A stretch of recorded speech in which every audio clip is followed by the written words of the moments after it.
I think we're live. You think we're live? The counter says 10 seconds. Okay. Then we are probably live.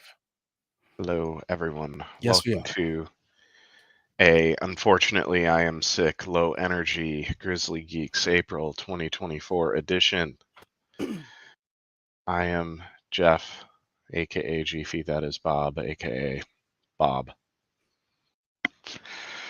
Uh, he works for Google. I work for the CNCF. We do blur the lines between work and play here, but any opinions are exactly that, our opinions.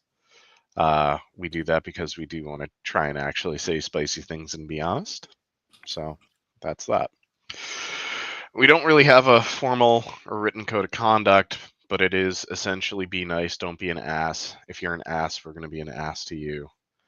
Or we'll just ban you. Like, be nice. This isn't just cloud native either.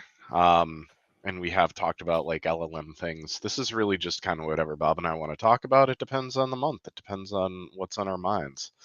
You're probably going to hear us talk about D. You're definitely going to hear us talk about D&D today, Yep. because of some latest game things. But you know, we're kind of all over the place. Feel free to engage, talk, whatever. Um, on top of me being low energy and this literally being my third liter of chicken broth, April's actually been kind of a quiet month in terms of like crazy news, my opinion. Well, we did have XZ. Okay, so it wasn't that quiet. That's fair. I'd say like we've gotten some things, but it hasn't been sort of perpetual. Like it hasn't been, Yeah, you know, a constant stream of the same stuff. yeah, and I mean also after Paris needed a little bit of a break. February was really crazy for me. March was crazy for me. Yeah. And I've taken time off. Well, it is, it's spring, so I've been taking a little bit of time off here and there to like just do stuff around the house and you know all the boring shit that comes with home ownership. Yo, I wish I could turn my camera and show. I really need to mow my lawn. Oh God, me too. But it's been Uh, too wet. it's almost halfway up to my knee in some areas, and because it's been raining the last few days, Luna will like go outside, and then she'll just get everything on like her entire underneath is wet, not Yeah, just her paws. So it's like, oh, come on, it's the same thing with Ripley. yeah. Well, Ripley's also kind of squat. Luna's like got a little bit taller of a body. Yeah, for those that don't know, Ripley is a my about a 60-pound pit bull, and she comes up to like just a bit above my knees, at least at her shoulder. She's just wide, and she's a giant potato. She's a barrel. Yep. And then Luna has decided to lay against my subwoofer. So there you go. Yeah, Ripley's right here, just making sad dog faces and whining. Anytime I look at Luna, her tail's just thump thump thump thump thump thump. So I'm gonna stop looking at her. All right. So news and work things. Something fun that I've had to deal with recently? What? Spammers. There have been so many, and it seems like in the last 2.5 weeks, 3 weeks maybe, but Post not long. CubeCon? It's not even really post CubeCon. You got to figure CubeCon was over a month ago, Okay. God, right? it doesn't feel like it. I know. But in the last 2.5 weeks, we have had to ban over 60 people, or rather, I should say 60 accounts. I'm reasonably certain it's the same person, but it's so annoying. Like, get a hobby. You don't. I'm Half the time, I feel like it is someone doing a stupid LLM project, but then they start saying some really offensive stuff, and I'm just like, this is not the way. This is not how you deal with this. with I forget one of the like meetups, one of the bigger meetups had their Slack actually taken over by spammers, and they basically have just abandoned it. She taken over? What, just like Um, brigaded or something, or did they somehow get so elevated permission? Well, what ends up happening is on the like free slacks that like not like Kubernetes or CNCF, Yeah. you have a limit on how many people can be in there, and so or like how many invites or something that can go out, and they quickly exhaust that by just nonstop account registration. And Come on. I've dealt with the whole rapid email thing before, and basically just turning off all invites for a bit, um, and then going through pruning all the accounts. But yeah, it's Slack does not give you the tools to deal with this stuff like Discord does. Yeah, and I'm not I've even said it. kidding. Yeah, 6 minutes ago, I'm assuming Daniel got this one, but 6 minutes ago, display name, Depeche Mode, personal Jesus. It's shit like that. Like, come on. And then they'll hop into like hallway or random, and they'll just like start reacting to random stuff, and it just evolves into insulting people. It's great. It's not great. Please stop. Well, that's been my like fun spamness. You've been dealing with your own fun spamness. God, friggin' Zoom. Um, Zoom is honestly like plagued these days with uh, bots, and most of these bots are from people that have actually set them up to like go in and like live transcribe or record the meeting for them and all that. And that's all well and good, but there's no permissions around it. And they just do it as soon as the bot joins. And it doesn't matter if you are, you know, recording or not, they just do it anyway, which is really not okay. Not to mention, like, just there's no real knowledge of who they are. Um, it's just really frustrating. And the fun part in all this is like this is a well-known issue, and there's like old issues logged in Zoom support, um like forum about it, and their official response is to contact Zoom and they will block them for you. You log That's it to nice of Zoom. Yep. Except when they are things like Firefly's AI or some of the others out there that basically pseudo as the users. They do not come through like the normal like SDK endpoint or anything like that. For all intents and purposes, they appear as the user. They're using the user's creds and everything to join the meetings. So it's kind of like legacy Slack tokens, Yeah. where you can create a legacy Slack token and it acts as you used to Yep. be able to. And this means you can't block them. Like, well, there's no way for Zoom to actually, block them. And this took a lot of going back and forth to actually find that out with them. Um, and in the latest sort of support thread that I've had with them, I've given the spiel around the Zoom bots, like, hey, we're an open source project. Um, we can't like restrict things to our domain. We've tried blocking domains. Uh, how do we go about blocking, you know, these bots? And I'll like list them out. Um, and then the support will basically come back. I know it's like the general support tiers, but like they'll respond. They've responded like, "Have you tried reaching out to them?" Like, yes, I'm literally asking you to tell me who they are in my request. Um, and then like, have you tried telling your hosts to turn off Firefly's AI? The hosts are not using Firefly's AI. If you go back to the original thing that I sent, you know, and this has taken This multiple is like weeks. this is like Comcast tech support. They're just Yeah. going through their script. And then like, have you tried blocking the domain? And it's like, yes, if you go back and read the initial ticket, it says I have blocked the domain. And literally this has been weeks. And I've gotten through that same sort of thing with every escalation. And I've finally gotten to a escalation point that where they tell me to like basically report the bot and tell people that it is violating their bot meeting policies, and then they will actually do something about it. Oh, We'll see if that happens. sorry, dude. It's just the sad Yeah. thing is Zoom is still probably the best thing for open source projects because they still have the better moderation capabilities and things like the host key and not hmm blocked in some countries. I was just like thinking if Discord would work for it. The problem is recording meetings. Yeah, As far as I know, Discord does not expose an API endpoint for that yet. It'd be nice. that would be nice.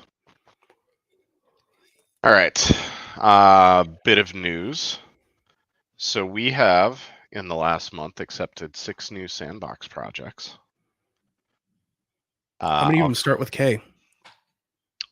I hate you. 1, 2, 3, 4 out of the 6 start with K. And since you called it out, there is coordinator with a K. There is Qbean. Think like Mr. Bean, but KU. So Qbean. I said it Qbean. There's Kairos, Kairos, and then there's Cube Slice, which is exactly what you think. In addition, there is Radius and Connect.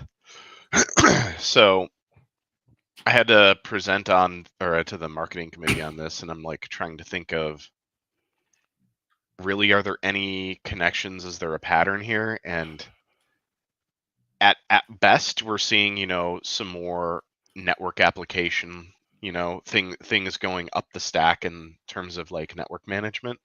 Yeah, I've But never I've heard of some of the others, but some of them, but I've not heard of Qbean.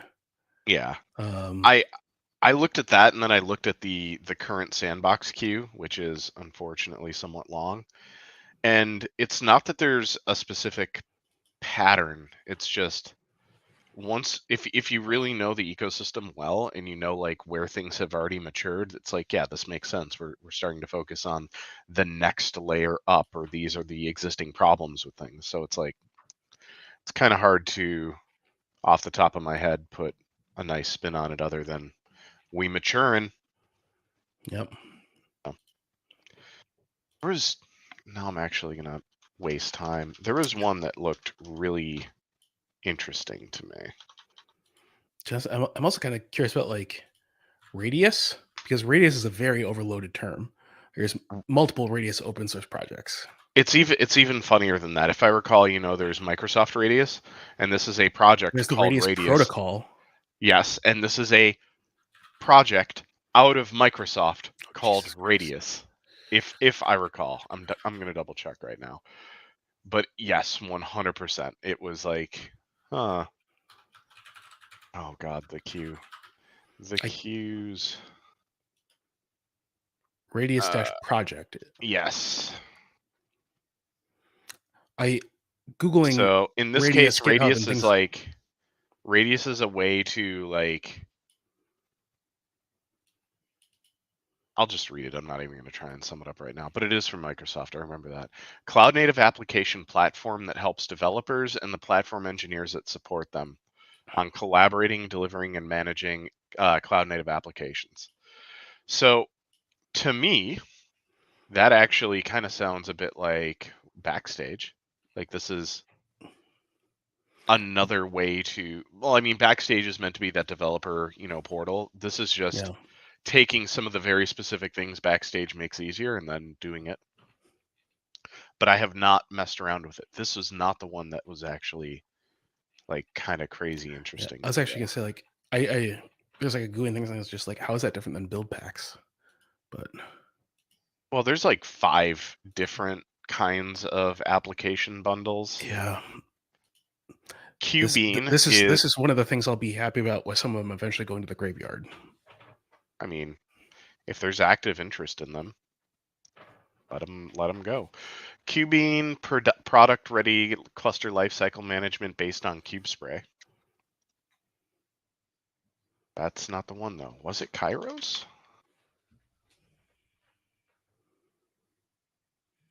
Also, like, Kairos is a meta Linux distribution to build immutable edge Kubernetes.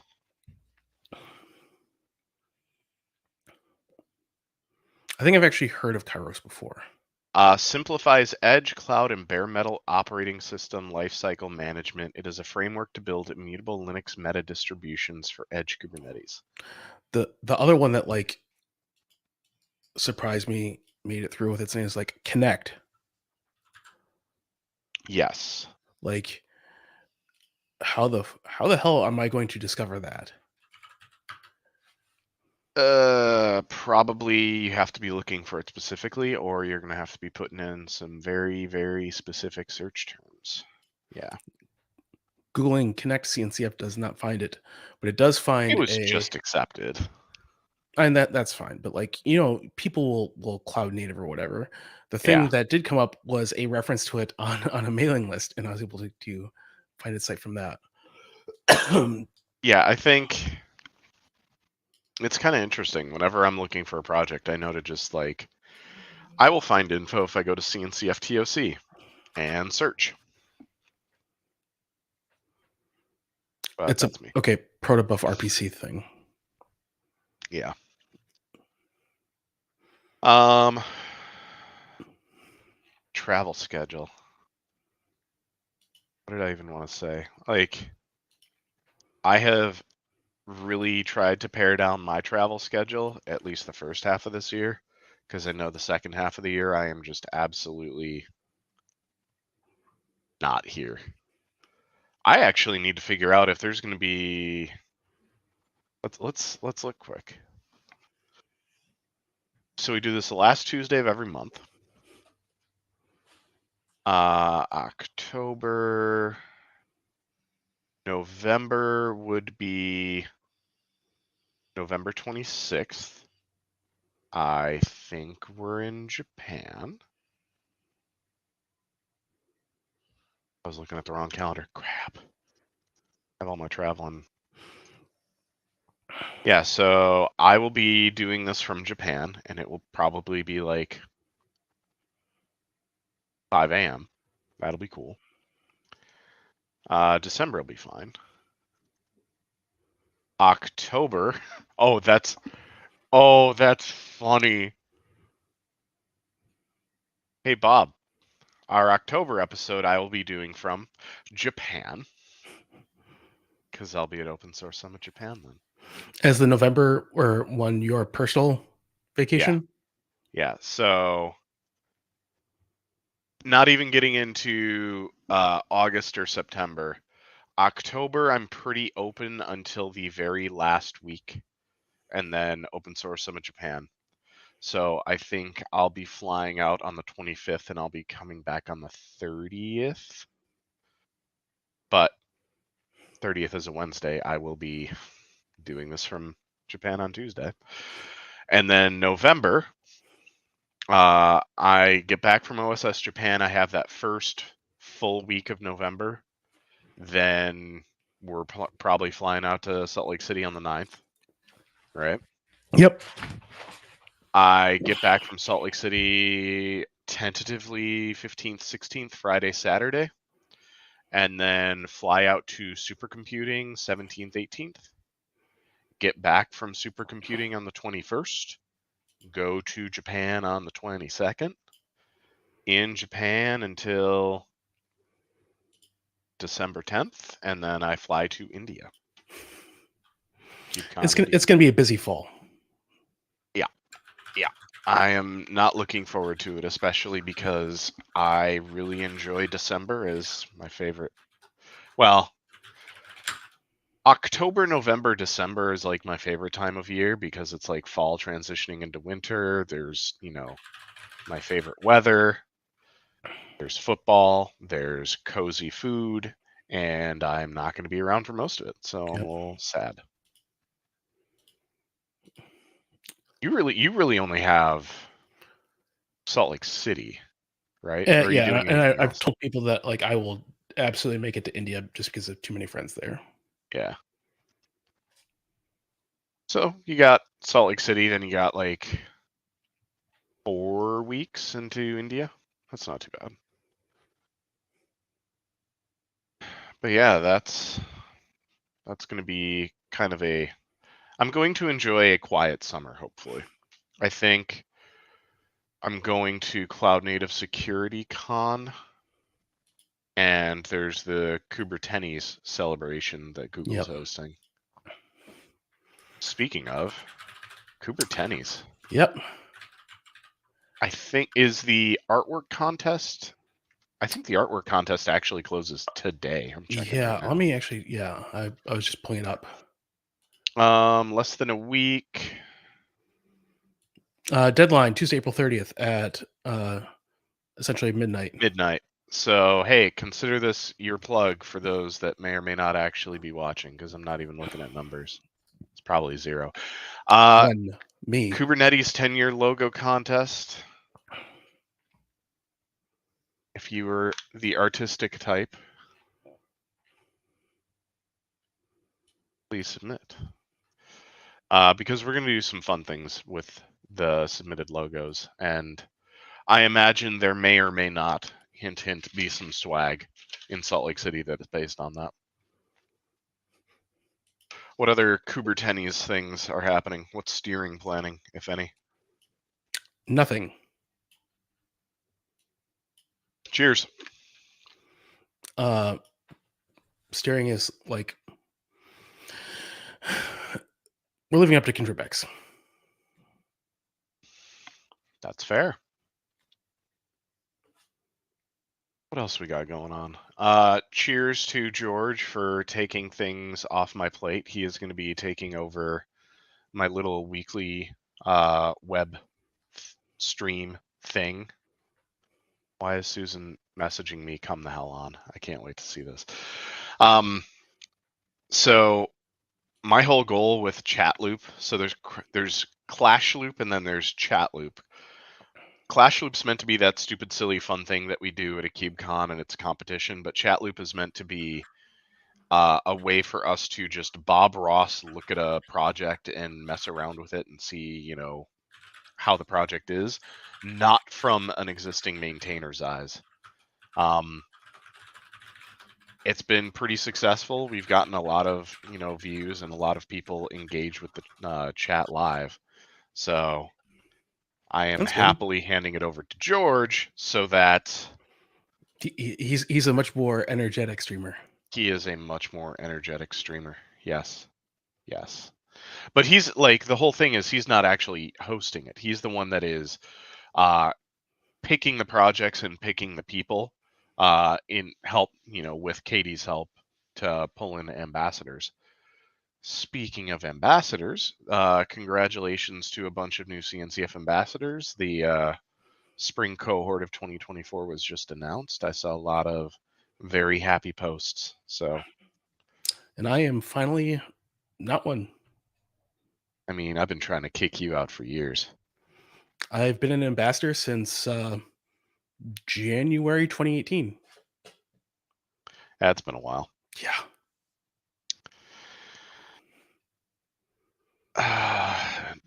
Do we want to talk about XZ? Yeah.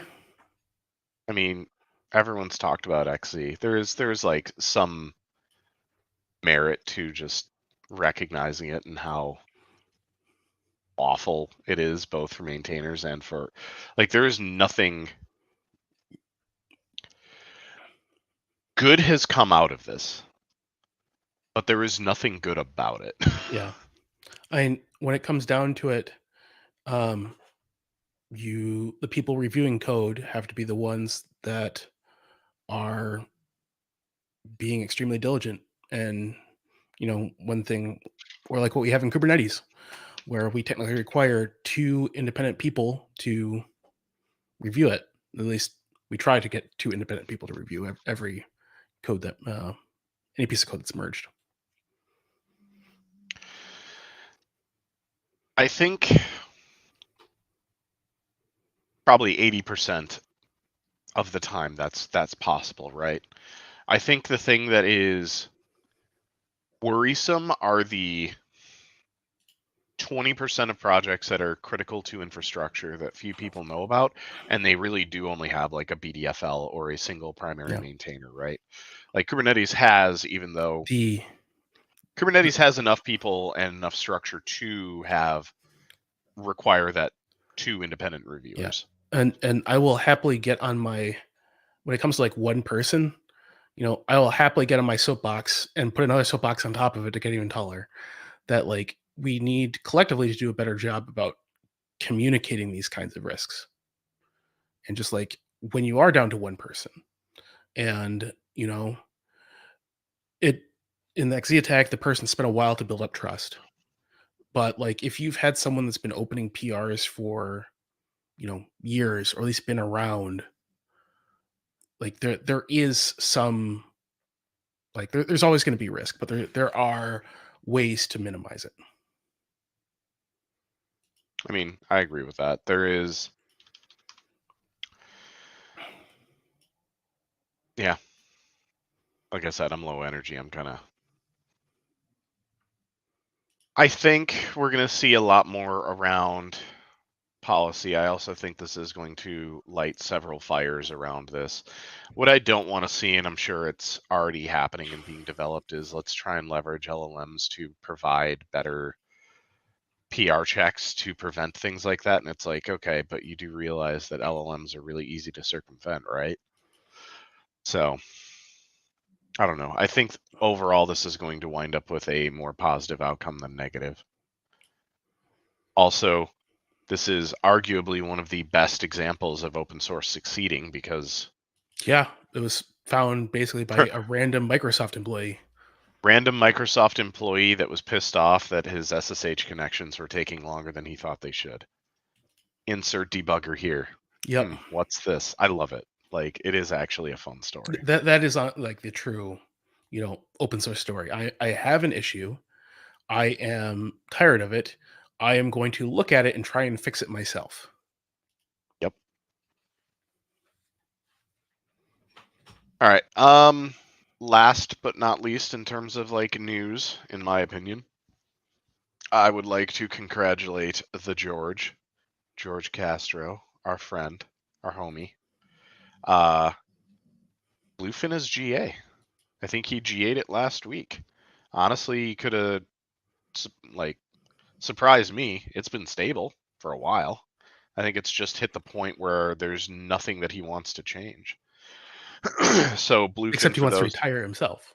Well, and that's arguably a good thing. Yep. Like he should fade into the sunset and only come back when needed. He can be Superman for the Linux desktop. Bluefin, for those that don't know, is a Linux distro, so to speak. It's what I'm running right now, but it's based on Fedora Silverblue, which is think an operating system or a Linux distro that can be built just like a container, and you can layer things and distribute patches, distribute everything just as if it was a container. It's good. It is very good. And he made several opinionated choices based on his experience in Canonical and living with old school Linux energy for long enough. But I mean, he also came from cloud native, so there's that too. Point is, it's dope. I game on it. I work on it. If I didn't have a daily driver laptop that was an M1, I would have it on there too. And when I go for my laptop refresh, I'm getting something that'll run it too. So thank you, George. That's not my shout out though. That's just recognizing Bluefin has blown up quite a bit. And on top of that, like there's this whole framework to build operating systems like that. There's also Bazite, which is this community version of essentially SteamOS, built in the same way with all the current patches and everything. And that's just honestly that's blown up more than Bluefin, but that's also no surprise. So thank you, George. Keep doing your best. Hey, you want to talk about Fallout? It's at least probably the best live action video game adaptation. Yes. I wouldn't even necessarily call it an adaptation. because it's an entirely different, like, it takes place in the future in Fallout universe, and is its own story, which I think was the right way to go about it. There are so many callbacks and so many Oh references. yeah, they did an They na- excellent job with that. they nailed the feel. Uh just the Yes, yes. ghoulishly good series. Oh, oh, I'm clicking that one. I hate you, Taylor. That's so bad. The what am I even trying to say? The ridiculousness of the world was so perfectly captured. Things are so silly and then so serious. Yes, you are living in the wastes. No one is good. Everyone is bad. Except Coop. Coop's my favorite. I would say Coop. our original protagonist is not bad per se. I Innocent, mean, I don't originally want to. innocent. He has made So she morally. Hmm? she the I'm totally blanking on her name. Let's stop. Let's not do any spoilers. It's the first character you see in the first episode. Wait, Lucy? Yes, thank you. Okay. Yeah, Lucy actually does stay straight as an arrow. She stays true to herself. She is the only good person in this whole series. She is lawful good to a fault. It's Yes, great. But like anyone that has really been exposed to the surface is like not yes, good, but they're also mostly not bad. I mean, some of them straight up are, but I don't know. I love everything about it. I am so excited for what looks to be New Vegas. That's going to yep, be really pressed over. See the Vegas, and I'm just like, oh shit, that's where we're going. All right, I'm in. I'm in. I loved how it ended, but again, I want to avoid spoilers. yeah, The music was good. I also really liked kind of the two stories converging, right? And like showing what happened a certain number of years ago to now and how they are completely intertwined. And yet by the end of it, there's still a bunch of questions oh yeah, that will hopefully that get at least partially answered in season 2. I agree. Um my favorite character is the brother. We don't see a whole lot of him, but still like he is my favorite character. I love how I don't know, not conniving, but he is very witty and very insightful. He sees more than he should.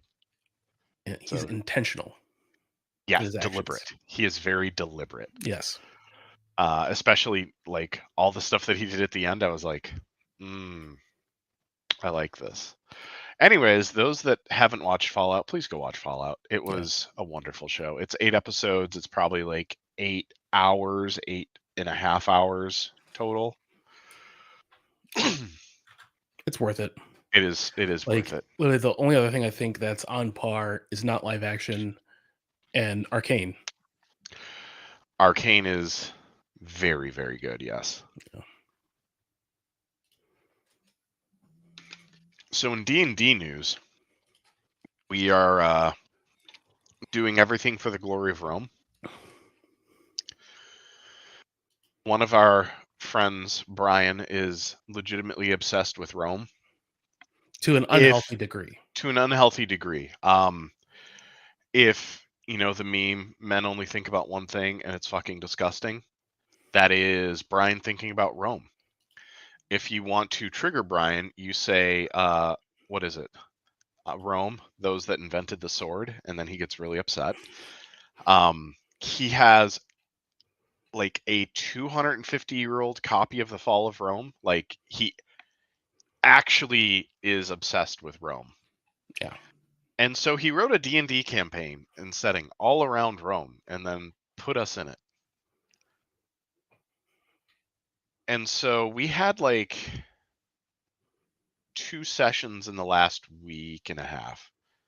So today's the 30th. We played on the 20th. It was basically the second one was mostly a continuation of like we didn't We finish had the art the we had a 16-hour session on the 20th that we could not finish. And so we had to then finish it on the 26th, which that took like a little over 3 hours. And it's most of that session was either planning out a siege.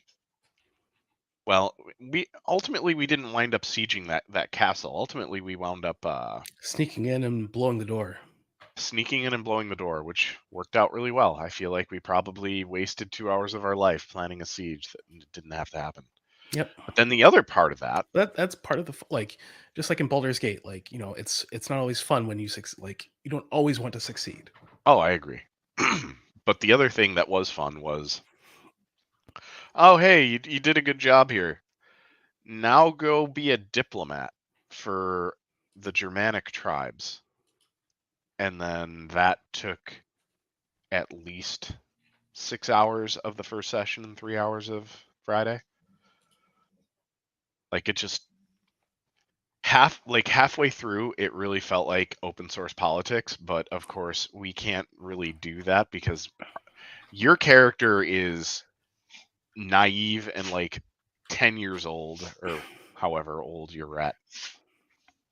Hi, Luna. And then my character, we're painting the bike shed with blood. yeah, we are painting the bike shed with blood, Germanic blood, apparently, because these tribes just do not want to work together. I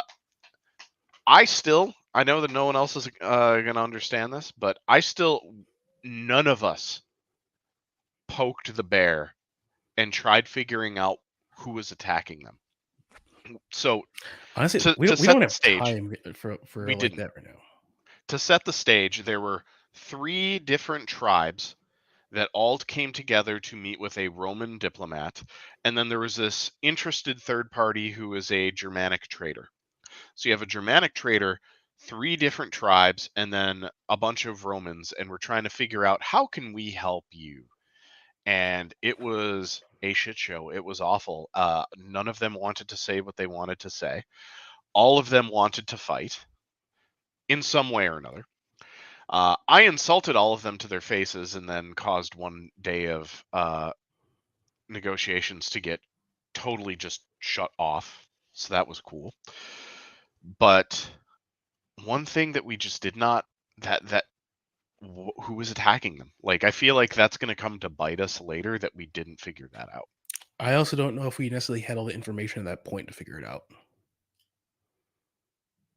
No, but I also don't think we even tried. Like we Yeah. were focused on following the art of the deal and trying to get at least 2 of the 3 to come to an agreement that we never really like tried to figure out more about them. So suck, but whatever.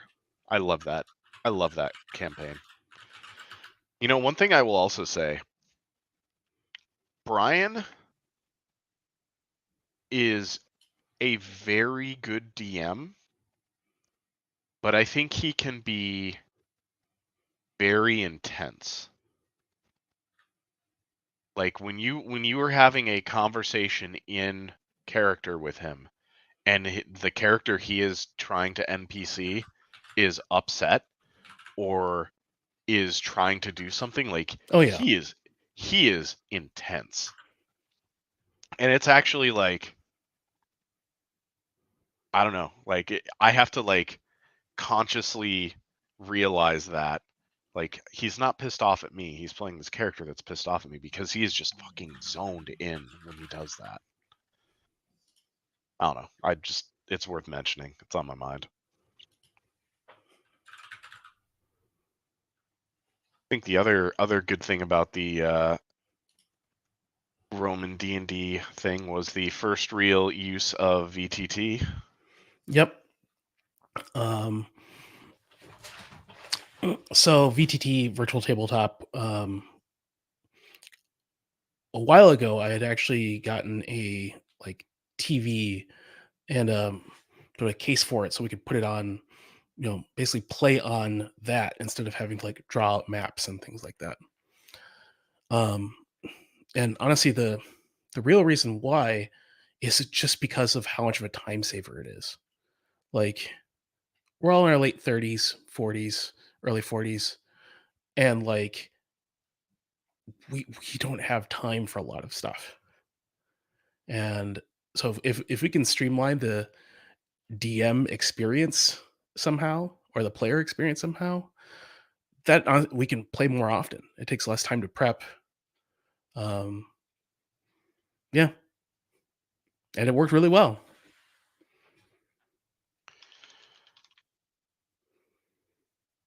I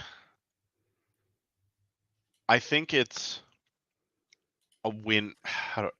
Like Brian hates drawing maps, and us looking at hand drawn maps still requires a little bit of imagination. The whole VTT setup just is a win-win. It makes it easy on Brian, and it helps with immersion for us. Oh, and owl there's a, VTT app called owlbear.radio, like, just makes it absolutely trivial to, like, set up and manage this stuff versus, like, Roll20 or some of the others that are out there. Like, absolutely trivial to just, like, get a game up and going. It also has, like, crazy support for, like, um, if it you are logged into it on a website or the web page and you try to Chromecast it, it will actually automatically spin up like another virtual user because it detects you're trying to Chromecast it, and it uses that as the sort of desktop player instead. Like just really well thought out. Didn't you say it was like made by a bunch of engineers? Don't know who it's made by it, but I know that they play um, a lot of tabletop. And I know it's two guys from Australia. I love it. Yeah. Also the ability to. I'm just thinking of some of the pain points we had when we were playing on Roll20. Uh, create like cones or areas of effect, and then give control over to the players. It just looked like Owlbear was so much easier to manage and Yeah. also easier to like bring things in. So, I mean, props to Brian and you for setting that up. That was very, very nice. The like other thing is we have not done any of the touch stuff. So like the like sort of frame for the TV that I have actually supports touch. And the way it works is like you have your mini, you pick it up and put it back down again, and it switches to that mini. And then like it will switch to the vision of what your mini can see and everything and how far you can travel. So again, it just makes the, you know, experience of playing a lot easier. Less to think about. It's going to be pretty dope when we get to that point. Yeah. And I think Brian only had this for what, less than a week, and Yeah. he knocked a whole bunch of stuff out that was just like, this is clean. This is really, really nice. He did most of it in an afternoon. It's Of only going what to get better. once he learned like how sort of the terminology and how you do things in Owlbear, um, it took him no time. Now, do you think this is something we could potentially switch to in our oh no, I think Shaw's using a bunch of pre-made. Yep, that He we has talked he has about a that. bunch of assets. Yeah, never Yeah, mind. That's unfortunate.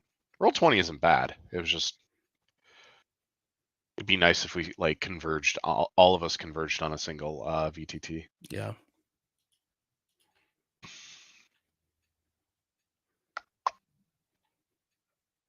Oh, buddy, I don't really have anything else on the agenda aside from shouting out Amy.